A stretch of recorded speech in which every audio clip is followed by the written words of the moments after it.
Welcome to our channel. Today we how to activate your 401k rollover with Fidelity. Complete guide step by step clearly.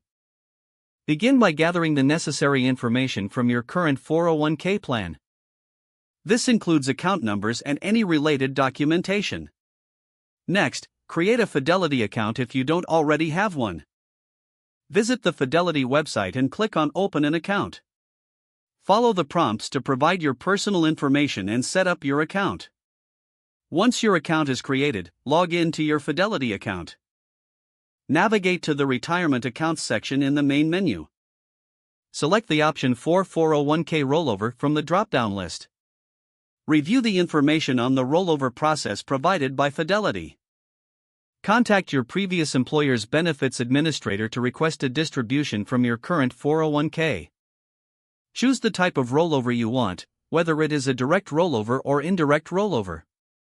If opting for a direct rollover, the funds will be transferred directly to Fidelity. For an indirect rollover, ensure you deposit the funds into your Fidelity account within 60 days. Complete any required forms provided by your previous employer. When you receive the funds, confirm the amount with Fidelity for accuracy. Log back into your Fidelity account and navigate to the Deposit Funds option. Select the option to roll over a 401k and follow the prompts to initiate the transfer. Review and confirm the details of the rollover before submitting. After submission, Fidelity will process your request. Monitor your account for the successful deposit and ensure everything is in order. Reach out to Fidelity's customer service if you have any questions during the process. Keep records of your rollover transaction for your financial documentation.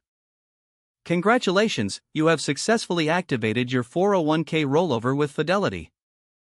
If the page does not load, refresh the browser or try again in a private or incognito window.